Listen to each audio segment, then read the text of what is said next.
Boker Tov, les Koulam. Alors, on va faire Baruch Hashem aujourd'hui le shiur pour la refoua shlema de Edna Batrina, pour la refoua shlema de Shimon Ben Aisha, pour la refoua shlema de Sarah, Aya Bat Efrat Miriam, Sarah Bat Sassia, Esther Ben Nusha Bezrat Hashem,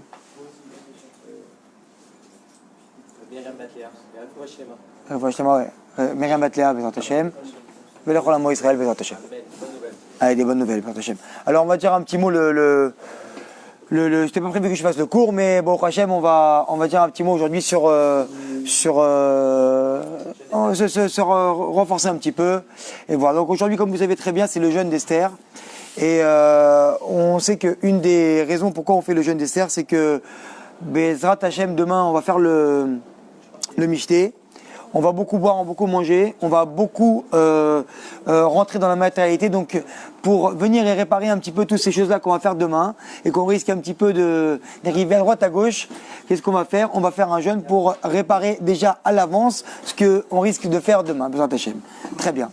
Donc, je vois comme ça que, je ne vais pas vous parler encore une fois de cette maladie-là, du corona, de cette épidémie, que malheureusement, et tout le monde en parle. Pour dire est-ce que c'est grave, c'est pas grave, oui, c'est grave, c'est sûr que c'est grave. Mais quoi qu'il arrive, vous savez très bien que dans tous les cas, c'est pas plus grave de quoi que c'est Akadosh Baruch Hu qui l'a envoyé. Et vu qu'on sait que c'est Akadosh Baruch Hu qui vient et qui l'a envoyé, alors dans tous les cas, il faut prendre des choses avec une mesure. Ça veut dire que c'est pas la peine que maintenant, avant que la chose elle arrive, nous de venir être s'angoisser. Ça veut dire c'est comme une personne qui vient, qui va voir son compte en banque, qui va un peu baisser sur son compte, et qui va venir, et qui va regarder, et qui va se dire aïe aïe aïe, qu'est-ce qui se passe, aïe aïe, qu'est-ce qui se passe, et commence à s'angoisser, à avoir maintenant un ulcère, à avoir une maladie par là, un truc, alors que une semaine après, 2 semaines après, son oncle qui va venir, il va lui faire un virement et tout va se passer. Donc Bezrat Hashem qu'on prenne des choses à juste mesure. Maintenant, on voit comme ça, il y avait une histoire, j'avais déjà raconté une fois il y a un petit moment, mais qu'il y avait une personne qui était dans la forêt et qui avait très faim et qui a traversé la forêt comme ça après plusieurs jours. Et elle a vu un petit village. Elle a dit alors c'est super, Baruch Hashem. Donc elle vient et elle voit de la lumière. Elle dit au moins je vais pouvoir manger, je vais pouvoir boire, je vais pouvoir me restaurer. Et elle arrive comme ça dans la première porte qu'elle trouve, la porte d'une maison. Alors elle toque. Il y a personne qui ouvre, il y a de la lumière, il y a personne qui ouvre pour l'instant, il y a de la lumière, elle retoque, on lui ouvre la porte, et on lui dit oui. Alors elle dit oui, bonjour, voilà, j'aurais quelque chose à boire, quelque chose à manger. Elle fait écoutez, le maître de maison, là, il est décédé. Donc là, on est en plein préparation pour l'enterrer, donc je sais pas quoi vous dire, on pourra peut-être pas vous dépanner, regardez autre part. Bon, elle est un petit peu bloquée comme ça, elle continue et elle fait son chemin. Et tout d'un coup, elle arrive devant une auberge. Elle dit tiens, c'est bien, j'avais un petit peu d'argent, ici il y a à manger, il y a à boire. Et elle toque. Et la personne elle regarde, elle ouvre, la personne qui dit écoutez, le restaurant il est fermé aujourd'hui, l'auberge elle est fermée, on peut rien, toutes les cuisines sont fermées, il y a personne qui peut venir à manger. Pourquoi? Parce que le patron de l'auberge, il est mort. Waouh! Elle dit attends, 1 fois, 2 fois, elle commence un peu à baliser comme ça. Et donc elle continue et elle voit là une ferme. Très bien. Et elle rentre dans l'enclos là-bas et elle voit donc une personne qui travaille là-bas. Elle lui dit excusez-moi, est-ce que vous pouvez me donner au moins un petit verre de lait chaud? J'ai rien, un peu de fromage, quelque chose que vous fabriquez. Et la personne, elle vient et elle dit, écoutez, le patron, il est pas là. Et elle dit, mais il est où? Demandez-lui. Elle fait, il est mort. Et là, elle se dit, waouh, moi, je suis venu, j'avais faim, j'étais en train de chercher un réconfort dans la nourriture. Et je vois que cette ville-là, c'est une ville de mort. Alors, qu'est-ce qui se passe? Et tout d'un coup, elle vient, et elle commence à courir. Elle veut se sauver de là. Elle se dit, moi aussi, peut-être, je vais mourir aujourd'hui, tout le monde meurt dans cette ville. Et donc elle part, et tout d'un coup, à la sortie de la ville, il y a une personne qui l'arrête, qui dit hey, tu vois où tu cours comme ça? Je fais quoi? Je cours. Attends, elle se dit attends, je toque à une maison, la personne elle est morte, je viens à la deuxième maison que c'est une auberge, le patron il est mort, je viens après là-bas, le crémier il est mort, alors je comprends pas. Elle se dit mais attends, mais t'as pas compris. le mec qui était dans cette maison-là, qui habite à telle adresse, que ça soit le crémier et aussi en même temps le patron de l'auberge, il lui dit c'est la même personne. Et là, cette personne, elle vient et elle se rassure un petit peu, elle va, elle rencontre l'autre et elle commence à s'attabler avec elle, elle commence à manger et à se rassurer. C'est quoi le machal de tout ça? C'est de dire qu'Akadosh Baruch Hu, c'est lui, le seul, l'unique, qui envoie tout de tous les côtés. Ça veut dire que Baruch Hashem, quand on vient, on va se dire merci parce qu'on a trouvé une place de travail, quand on va se dire merci parce que on s'est marié, quand on va se dire merci parce que Baruch Hashem, on a eu des enfants, quand on va se dire tout ça, Akadosh Baruch Hu, c'est lui qui a envoyé aussi ce côté-là et qui a aussi envoyé malheureusement l'autre côté. Alors quoi? On voit que Rabbi Akiva, quand le Beth Amikdash il a été détruit, qu'est-ce qu'il a fait Rabbi Akiva? Il a rigolé. Et il arrive Rabbi Akiva, le Beth Amikdash il est en train de se détruire, il est en feu. Et toi tu viens et tu rigoles, t'es sa mère. Rabbi Akiva il leur a dit attends quoi? J'ai vu un cheval, j'ai vu un comment on dit un cheval? Un renard qui est sorti de là-bas. Et c'est quoi? C'était en prévision que le Beth Amikdash, donc ça veut dire quoi? Il va être reconstruit parce que on sait très bien que dans les écrits c'est marqué là-bas que quand tu verras qu'il y a un renard qui sort du Beth Amikdash là-bas et quoi du Kodesh HaKodashim, qu'est-ce qu'il va y avoir? Ça veut dire que en prévision le Beth Amikdash il va être reconstruit. On sait très bien aussi que quoi?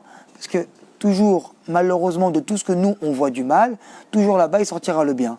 On sait que Boaz, il avait 30 garçons et 30 filles. Il avait 60 enfants, Boaz. Et là, allez-nous, non, avec des femmes différentes sûrement, mais on sait que c'est marqué sur lui qu'il avait 60 enfants. Normalement, en fait, des femmes différentes, 60 enfants, comment tu vas faire de 9 mois, 60 ans, tu peux pas. Donc, il y avait plusieurs femmes. Donc, qu'est-ce qui se passe? Il avait Boaz, on avait le roi de se marier avec plusieurs femmes à l'époque. Donc, qu'est-ce qu'il y a? Il avait 60 enfants. Et là, allez-nous, ces 60 enfants, ils sont morts, ils sont partis. La Gemara ramène là-bas, elle dit comment ça se fait qu'ils sont partis ces 60 enfants? On avait déjà ramené ça une fois dans un chiour, mais pour dire qu'on a pris Boaz, qui a eu 60 enfants qui sont partis et qui sont morts. Maintenant, de l'autre côté, avec qui s'est marié à la fin de sa vie? Avec Ruth à Moavi, Anachon. Il s'est marié avec Ruth. Ruth qui quoi? Ruth qui a tout perdu, qui venait d'une famille de rois, et qui a tout perdu, et pour rester avec sa belle-mère, Naomi, Anachon. Et qu'est-ce qui se passe? Qu'est-ce qui est sorti de là? D'accord? Qu'est-ce qui est sorti de là? Melech HaMashiach et le roi David, Nachon. Donc, d'où est sorti le roi David? Pourquoi est sorti le roi David de là? Comment ça se fait que David a Melech? Pourquoi nous, quand on vient, on est bien, Baruch Hashem, on y est Télim. Quand là et nous on n'est pas bien, on y est Télim. Pourquoi? De quel lignan? Comment ça se fait que le shoresh de toute notre vie, ils sortent de là-bas, que c'est les Télim? Pourquoi? Parce que quand David Améler, lui, il était bien d'un côté. Il disait Télim, des louanges à Hachem. Et quand maintenant que nous, que son fils, il voulait le tuer, que nous, que le roi Shaoul, il voulait le tuer, tout ça et tout, lui, il venait aussi, et il faisait aussi des louanges à Hachem pour te dire que Akadosh Baruch Hu, moi j'ai compris c'est quoi le secret. Le secret c'est quoi? C'est que tu me ramènes quelque chose qui est bien à mes yeux, ou quelque chose qui est pas bien à mes yeux, vu que je sais que c'est toi qui viens, Akadosh Baruch Hu, qui s'occupe de moi et qui m'aime, alors je sais quoi? Je sais que tout est bien. Pourquoi lui, il est venu de l'union? D'accord, il y avait d'abord Oved, après il y avait son père Ishaï, et après David Améler. Pourquoi il est venu de cette union-là? Parce que Boaz, au lieu de rentrer dans le Yehush, au lieu de venir et dire que voilà, maintenant la maladie, la corona, elle est arrivée, ça y est, c'est fini, on va tous mourir, on va tous partir, qu'est-ce qui se passe? Non, on se dit qu'est-ce qui se passe? C'est qui a envoyé ça? C'est lui qui l'a envoyé, Nahon. Alors qu'est-ce qu'il y a? Tu prends maintenant Boaz qui vient et qui dit maintenant, même si mes 60 enfants, là et nous, ils sont partis, qu'est-ce que je vais faire? Je vais venir et je vais me remarier. Boaz, il s'est remarié donc avec Ruth, d'accord? Et qu'est-ce qui s'est passé? Le lendemain, il est parti. C'est-à-dire que En Yehush, il n'y a pas un moment où tu vas te dire, quoi? Moi, j'ai essayé un enfant, 2 enfants, 10 enfants, j'ai essayé de 10 fois de faire les choses, et je suis tombé. Boaz, il est venu et il s'est relevé, et après que ces 60 enfants, ils sont partis, il est venu et il s'est marié avec Ruth, et ils ont emmené de là, de quoi? Le Mashiach. Le Mashiach. Oved, qui est, d'accord, Eshaï, comme on a dit, David Améler, et qui arrivera, qui a le Mashiach qui va arriver Bezrat Hashem. Alors quoi? On voit que, pourquoi? Parce que nous, malheureusement, ce qu'on veut tenir dans nos mains, on veut nous contrôler et on veut d'abord le résultat. C'est ça qui nous intéresse malheureusement dans le Inyan. Alors qu'on sait très bien que Hachem, lui, il contrôle tout. nous, on vient, on est une volonté qui doit agir dans le bien et avec avec la Torah, d'accord? Mais le résultat, il dépend pas de nous. Le résultat, il dépend que de Akadosh Baruch Hu, d'accord? Et qu'est-ce qui se passe alors? Alors parce que, et nous, on devra bien sûr simplement rendre des comptes de comment ça s'est passé. Ça veut dire que la chose, elle est simple. On rentre à la maison. Est-ce que maintenant, nous, on va passer un bon Shabbat ou un mauvais Shabbat? Ça ne dépend pas de nous. Nous, qu'est-ce qu'il va demander à Akadosh Baruch Hu? Il va te dire, qu'est-ce que toi, tu as fait pour venir et pour passer un bon Shabbat? Parce que toi, quand tu rentres à la maison, et si toi, tu n'as pas tout fait pour venir et mettre la bonne ambiance, alors qu'est-ce qu'il dit à Akadosh Baruch Hu? C'est que tu as mis la mauvaise. C'est-à-dire que quand toi, tu viens pas tout faire pour être béchalom avec ton prochain, alors c'est que malheureusement, tu as fait beaucoup pour pas être en shalom avec lui. Ça veut dire que tout le derrière, il dépend de nous. Mais le résultat, c'est Hachem qui vient et qui nous le transmet. Maintenant, on voit que dans la Megillah, là-bas, c'est marqué que quoi? Que il vient, il n'y a pas son nom qui est marqué là-bas, d'accord? On sait très bien quand on dit Ameler Arashverosh, et quand on dit Ameler, c'est Akadosh Baruch Hu. Mais pourquoi c'est pas marqué son nom là-bas? Parce que Akadosh Baruch Hu, il vient, et c'est lui-même qui vient, qui nous raconte cette histoire. Alors tu peux pas maintenant venir toi, et raconter cette histoire, et être dedans. Donc tu es obligé, il vient et te dit, moi je suis caché dans tout ça. Je suis caché dans ta vie. Tu me vois pas, mais je suis là. D'accord? Alors qu'est-ce qui se passe? C'est ramené comme ça là-bas, on va dire 2-3 petits pérochim sur la Megillah, que c'est marqué comme ça, que Arashverosh, qu'est-ce qu'il a voulu faire? Il a voulu toute sa vie copier sur les Juifs. Qu'est-ce qu'il a voulu faire? Il a vu Shlomo HaMelech. Et Shlomo HaMelech, il a un trône extraordinaire. Il avait un trône en or, avec des animaux qui sortaient de tous les côtés, avec des pièges par-ci par-là, et tout était mécanique. Et il a dit, Arashverosh, je voudrais exactement le même trône que Shlomo HaMelech. Alors qu'est-ce qui s'est passé? Il a cherché dans le monde entier, dans les 27 provinces. Où c'est qu'il vivait Arashverosh? Vous savez où c'est qu'il vivait? À Babel au début. D'accord? Il était à Babel. Et qu'est-ce qui se passe? Il a cherché dans toutes ces provinces où c'est qu'il pourrait trouver des artisans qui seraient dignes de fabriquer le même trône que Shlomo HaMelech. Et où c'est qu'ils étaient là, ces artisans? Où c'est qu'ils étaient? Vous savez c'est lesquels? Les artisans de Shushan, de Suse. La ville de Suse, où on voit toute l'histoire de Purim, c'est là-bas. Alors qu'est-ce qui s'est passé? Il est parti les voir, il leur a demandé de construire un trône extraordinaire comme Shlomo HaMelech, ils ont réussi, et tout s'est bien terminé. Maintenant, il vient pour récupérer son trône. Allez, amenez-le-moi à Babel. On dit, ok, d'accord, pas de problème, mais il y a un problème, il y a un souci. On ne peut pas le transporter. Il est tellement lourd, parce qu'il est fait en or massif, on ne peut pas le transporter, impossible de le transporter. Très très lourd, énorme, il était énorme avec des marches et tout. Je sais pas. Alors qu'est-ce qui se passe maintenant? Tellement qu'il était lourd ce trône, il a dit on peut pas, mais moi je le veux ce trône. Alors c'est moi qui va venir, avec ma cour, avec mes 5000 sujets, et on va maintenant construire un royaume à Shushan là-bas. Pourquoi? Parce que maintenant tu aurais pu te dire attends qu'est-ce qui se passe? Arashverosh il vient maintenant à la ville de Shushan, qu'est-ce qui va se passer et tout? Simplement parce que il y avait un couple là-bas qui s'appelait Mordechai et Esther, que eux ils vivaient là-bas, d'accord, et que eux c'était la clé de la Géoula. Alors Akadosh Baruch Hu, il est venu, il a fait déplacer le roi avec tout son royaume simplement pour venir et pas faire déplacer un couple qui était Esther et Mordechai pour pas venir. Pourquoi? Pour te dire de là-bas, ne t'inquiète pas, je suis en train de tout préparer pour la Géoula. Alors maintenant nous on vient, c'est vrai que le Corona, tout le monde en parle. C'est grave. Je dis pas que c'est pas grave. C'est grave. Il faut faire très attention. La Ishtadout, elle est très importante.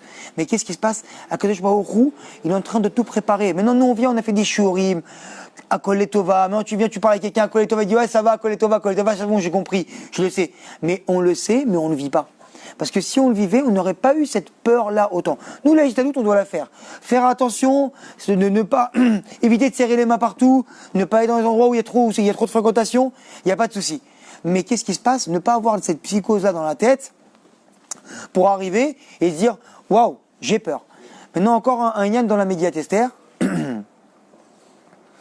On voit que, pour être marmire, qu'est-ce qu'il a fait à Arashverosh?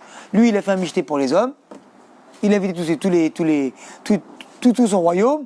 Et qu'est-ce qu'il a fait Vashti? On ne va pas mélanger les hommes et les femmes. D'accord? Alors, il a fait un michté pour les femmes. Mais une fois que les hommes ils avaient bu de l'autre côté, et que les femmes aussi, malheureusement, elles avaient bu, qu'est-ce qui se passe? Les hommes, d'un côté, ils écoutaient la voix de leur femme, de l'autre côté. Et qu'est-ce qui se passe?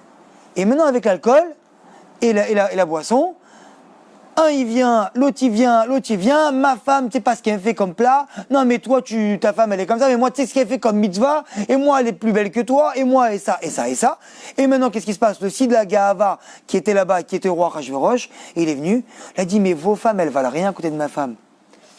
Et qu'est-ce qui se passe? Il a dit vous allez voir, je vais la ramener, et elle va venir, elle va danser devant vous, pour montrer que c'est la plus belle femme. Maintenant qu'est-ce qui s'est passé? Akadosh Baruch Hu, il a fait que quoi?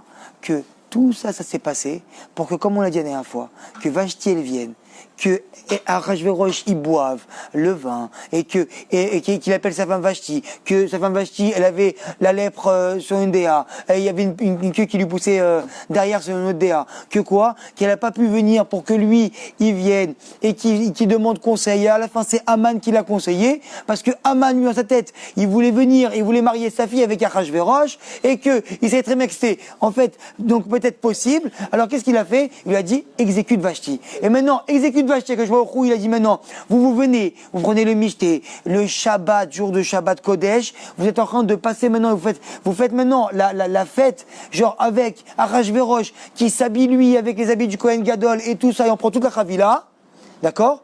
Et ben il a dit, de là-bas, je vais venir et je vais vous sauver. Qu'est-ce qui se passe? On va tuer Vashti pour que Esther, à 75 ans, elle soit choisie par le roi qui avait une peau un peu verdâtre, qui aurait peut-être pas plu à personne, mais pour le roi Achashverosh, Matzachen Be'enav, lui il l'a vu avec des yeux extraordinaires, et il a vu belle, d'accord? Alors qu'est-ce qui se passe? On dit que Esther elle avait le reine sur elle, alors que il a dit maintenant, tout ça, même dans la faute, même dans ce que vous voulez, je vais venir et je vais vous délivrer, je vais vous sauver que quoi? Que Vashti, là-bas, elle va mourir, et c'est Esther, la clé à Géoula, qui va venir et qui va la délivrer. C'est-à-dire que le sot de Purim, c'est quoi? On va venir demain, Bezrat Hashem, c'est marqué comme ça qu'on doit boire, jusqu'à que la tête elle nous tourne, Hachelo Yada. Pourquoi? Pour qu'on dise, voilà, Aor Haman, Baor Mordechai, et vice-versa. Maintenant, qu'est-ce qui se passe? Hachelo Yada, c'est quoi la Yada? Da, ça vient de Da'at, d'accord? C'est quoi le savoir? Il n'y a pas vraiment un mot qui peut traduire le mot Da'at. Mais Da'at, si on peut le traduire un peu comme ça, c'est la conscience que tu as de Akadosh Baruch Hu. Maintenant, on a un petit problème. C'est que quand l'homme il faute, qu'est-ce qui est rentré en lui? Comment on dit un homme? Est-ce qu'un homme il faute vraiment? Roach tout, il est rentré. Mais si Roach tout il est rentré, c'est que le date il est parti. Parce qu'on ne peut pas venir et dire moi j'ai Akadosh Baruch Hu devant moi, d'accord, qui est collé à moi, et je le vois ici devant moi, donc j'ai le date, Akadosh Baruch Hu il est devant moi, et en même temps tu viens, et je sais pas, tu regardes une fille dans la rue, ou tu vas manger un aliment qui est pas cachère, c'est pas possible. Il y a un problème. Donc tu comprends très très bien que quand nous qu'est-ce qu'on fait à Saouk tous les jours? On vient ici, on écoute des shiurim, on étudie la Torah. Pourquoi? Pour avoir du date, pour avoir une conscience que je vois au roux, il est là. Alors qu'est-ce qu'il fait que je vois au roux? Il lui dit maintenant, si toi quand tu vas fauter, s'il y a un roi tout qui est rentré, alors le date il est parti. Alors il te dit maintenant que je vois au roux, alors qu'est-ce qui se passe? Comment ça s'arrange? Si toi, tu étudies la Torah pour pas fauter, mais que quand tu fautes, t'as plus de Torah, t'as plus de date. Alors ça sert à quoi? Alors que je me retrouve, lui, qu'est-ce qu'il attend de toi? C'est que, par exemple, toi, tu viens, tu fais des cours sur la colère parce que tu es colérique, d'accord? Et tu viens, tu étudies, 200 cours sur la colère. Tu rentres à la maison, ta femme est par le travers, tu lui fais une crise. Elle dit, mais alors quoi? T'as étudié pourquoi? Parce que c'était dans mon da'at, mais maintenant, qu'est-ce qui se passe? Qui c'est qui a pris la place de mon da'at? C'est Roar Shtout. Qui c'est qui est rentré? C'est Yetzirah. Il est rentré, il a pris une emprise de moi, je lui ai dit, tiens les clés de la voiture, et toi tu conduis et tu vas tout droit. Alors qu'est-ce qui se passe? Comment ça s'arrange? Akadosh Baruch Hu, il vient, il te dit comme ça. Il te dit que quand maintenant tu vas venir et que tu vas étudier la Torah, qu'est-ce que tu vas faire? Tu vas t'entraîner. Tu vas t'entraîner ton corps à quoi? D'accord? Et ton cerveau à venir et à être entraîné à la Torah. Ça veut dire que le jour maintenant, qu'est-ce qui se passe? Que quand tu vas arriver devant la faute, ou quand tu vas boire maintenant un Purim, en Atilo Yada, on va t'enlever ton da'at. Qu'est-ce qui va rester maintenant? Alors on va voir maintenant c'est qui, toi tu es qui, Tarles. Maintenant qu'on enlève ta conscience, que toi tu es bien, tu t'es préparé, cadré et tout ça, alors maintenant on va voir qui tu es vraiment. Ça veut dire quoi? Un Mavdil, comme une personne qui rentre dans un combat de boxe, d'accord, qui s'est préparé. Alors on lui a dit gauche, gauche, droite, gauche, gauche, droite. Lui maintenant il s'est préparé. Maintenant quand il arrive maintenant et qu'il est coincé dans les cordes et on commence à l'enchaîner tous les côtés, qu'est-ce qui ressort? Ses instincts. Ses instincts sont sortis. Et lui qu'est-ce qu'il va faire? Gauche, gauche, droite. Vas-y, gauche, gauche. Il sait pas ce qu'il fait, mais ça sort tout seul. Alors, qu'est-ce qui se passe? Akadosh Baruch Hu, il attend le jour de Purim de savoir qui tu es vraiment. C'est qui tu es vraiment? C'est qu'est-ce que tu as acquis avec cette Torah-là que toi tu mets comme un masque devant toi. Si est-ce que toi maintenant le jour de Purim, ou est-ce que toi maintenant le moment de la faute elle est arrivée, d'accord pour certains, est-ce que toi tu vas ressortir vraiment ce que toi tu es venu et tu as étudié tous les jours. Et comment tu vas ressortir ça? C'est seulement quand tu es venu et que tu as étudié les Shem Shamaim pour Akadosh Baruch Hu. Et donc quand toi tu l'as étudié pour Hachem, alors c'est spirituel, c'est pas matériel. Et le spirituel, il rentre dans le spirituel, il rentre dans le cœur. Parce que tout ce qui est matériel, on a dit qu'il vient et qui pourrit et qui s'abîme. Mais tout ce qui est matériel et tout ce qui est spirituel, d'accord, il peut pas se gâcher. Donc quand toi tu viens et que tu as dit moi maintenant je vais venir, je vais prendre la Torah, je vais étudier pour me coller à Kadosh Baruch Hu, que je vais étudier parce que je veux venir et je veux me faire un ribour et je vais étudier les Shem Shamaim, d'accord? Alors qu'est-ce qui se passe? Kadosh Baruch Hu va venir, il va dire je vais rentrer dans ton date et je vais aussi rentrer dans ton cœur. Et maintenant, qu'est-ce qui se passe? Ton cœur, il agit directement, sans passer par le da'at, parce qu'il a déjà été avec des instincts que toi, déjà, tu as toujours appris à réfléchir et à dompter ton cœur. Réfléchir, dompter ton cœur. D'accord? On voit tes filines de la tête et du bras. Et on n'a pas le droit de parler entre les deux parce que c'est un kécher entre les deux. Donc, si toi, maintenant, tu viens et que tu as réfléchi et après, tu as dompté ton cœur et après, tu as agi, alors le jour de Purim, quand on t'a enlevé ton date, on t'a enlevé ton cerveau, on t'a enlevé ta conscience, il restera que le cœur. On va voir maintenant qui tu es vraiment. Vas-y, agis. Maintenant, tu vas venir quoi? Tu vas parler de Torah. Et tu vas maintenant dire des chidushim Torah et tout le monde va dire waouh, je savais pas que t'étais comme ça, je savais pas que c'était lui ça, parce que ça c'est le Hémet, c'est ce que t'es vraiment. Ou sinon qu'est-ce que tu vas faire là et nous? Tu vas te rouler par terre et on va rigoler et l'oreille les loutes et tu vas dire des bêtises. Alors là maintenant on va savoir, c'est pour ça qu'on dit que quand un homme il a bu ou quand un homme il a été en sa colère ou quand un homme, d'accord, on parle de sa poche, d'accord, Kiso, Kaaso et Koso. Et Koso. Alors qu'est-ce qui se passe? Donc ces trois moments-là, on sait si toi, qui tu es vraiment. Alors c'est ça maintenant. Venir à Purim, boire, pas pour se saouler, mais boire pour enlever son da'at, pour venir et avoir le mifran, l'examen, donc je vais te dire maintenant qui tu es maintenant.